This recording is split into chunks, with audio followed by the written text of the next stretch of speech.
Dean from AppNerd. Hey, sorry to start doing some video vlogs, just to talk a bit about the industry of website development and graphic design, social media marketing, etc.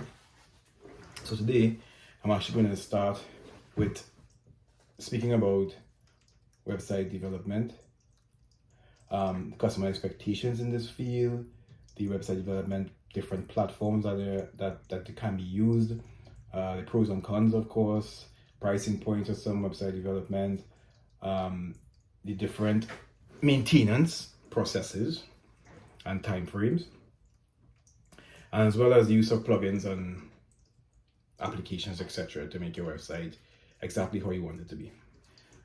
It's going to be a short video, probably 10-15 minutes. So if you want, you can continue listening or save it to listen to it later. But first, I want to start off with customer expectations.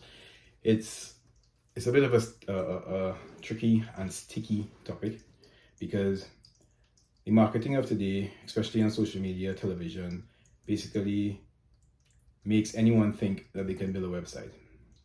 Be it from GoDaddy, Squarespace, wherever you see these ads on television, it basically makes you think that you can develop your own website. However, the downside to that is it discredits the experience, the skill set, the time and effort and education actual website developers like myself put into our craft. It makes everyone think that, well, I could do what this website developer is doing, so you know what? Why do I have to pay them this amount to get it done? Which is both sad and, misleading in many ways. So the thing about that now is that when a customer decides that they want a website design and develop, they aren't going in thinking that they're going to be paying for a website developer's skill set, or their experience, or the amount of years they have been doing this, as well as what they can deliver differently. They go in thinking that I can do this, so I'm basically going to be paying someone for my time. Sorry, for their time, because I don't have the time to do it. So automatically they have a pricing point set in their mind. When they get a quote from 1, 2, 3 website developers, they automatically will obviously go to the cheapest one because they think, okay, well, you know what, it's just time I'm paying for, so this is the best option. Which will now carry me to the different website platforms that designers can use or do-it-yourselfers can use. You see it on television all the time. There's GoDaddy, Squarespace, Wix, WordPress. There are a bunch of them. WordPress has been around the longest. It's also the most outdated and least interactive, and the most confusing and convoluted as well. So, but however, it's also the cheapest. With that being said, a customer will go with the cheapest option. 90% of the time, it's going to be a WordPress website. I mean, let's all face it. There are over 100,000 people outside that could basically build you a website in 2 days for $400 or $500. But you're going to get what you paid for. Chances are, if you go with a website that's $400 or $500, the developer is going to purchase a template between the prices of $25 to $85. They're going to import that template into a web hosting plan, and they're going to customize that template to suit your business or your industry. Change your font, change your colors, add your logo, obviously add your content, and boom, you have your website. But again, you get what you paid for. You're going to go online, you're going to see 15, 20, 100 websites that looks almost similar to yours because, again, it's a template that is being sold online. And that's not where it ends. After the website is handed over to you, or if you think it's handed over to you, that's another topic I'll get into in another vlog. You have the notion that your website is up, running, that's it. In a couple of months, years, your user experience has declined, your website is moving slow, and when you check, It's because you've chosen a $500 website with a template and everything on the website backend is now outdated. So now you have to maintain the website. And you're going to have to update your plugins, theme, WordPress backend, anything else you have integrated with your website. Because sadly enough, especially when you build these cheaper websites, especially in WordPress, it's plenty moving parts. Moving parts are sometimes can become incompatible once they're updated. And that's where you get all the issues with your website being broken, bricked, not working properly. It's going to be moving very slow, and that automatically turns customers off. But again, you get what you paid for. So I'm not here to bash WordPress websites or anything of that. I'm simply trying to set the customer expectations the correct way.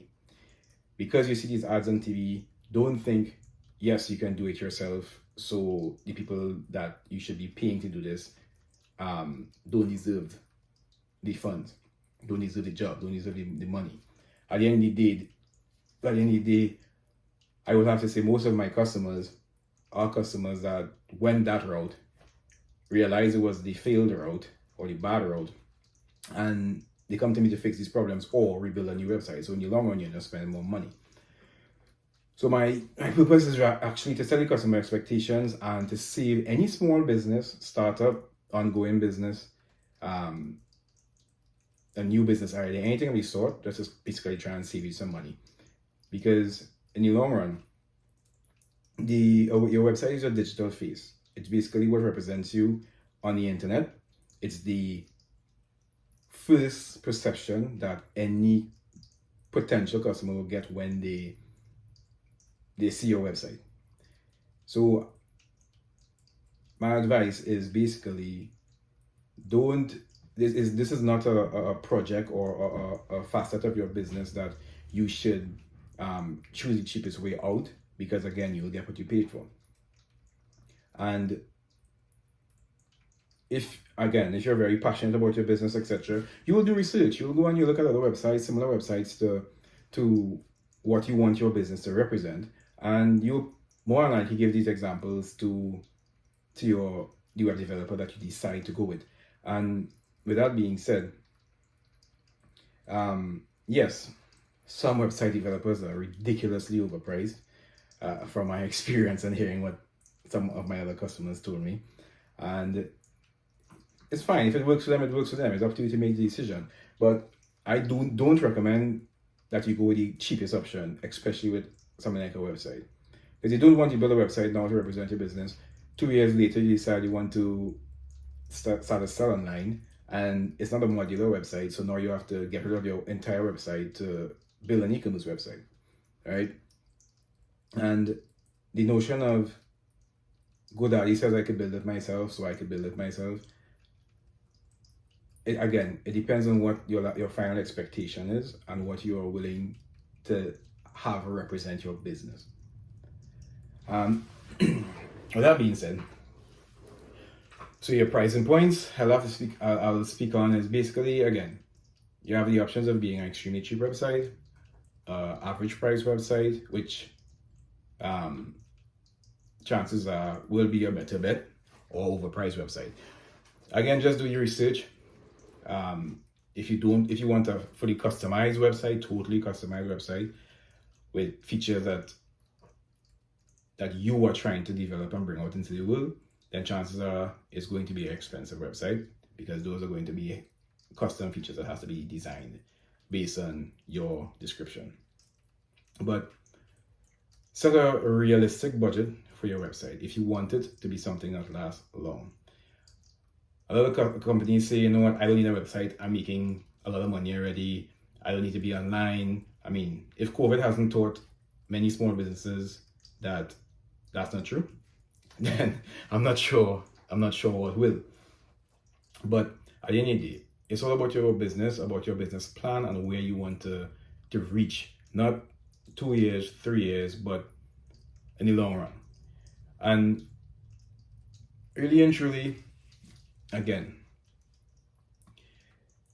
set a budget, actual realistic budget that you think that you can spend on a website, and based on your research and my advice again, if it's not within a realistic price range, then I suggest holding out, waiting until you can in fact invest in a proper website for your business, rather than investing in the wrong manner and have to spend a lot more money going down the line. I must say, excuse me for if I seem nervous or confuse my words a bit. This is actually my first vlog. And I am actually reading my points off a notepad here. I think I've covered everything I wanted to speak about. The final point I will address is people always ask, what's the best platform to build a website? As I mentioned before, WordPress is actually the oldest. It's also the most famous, and it's the cheapest. Definitely the cheapest. But by no means is the best. A lot of other websites coming, development platforms coming out right now.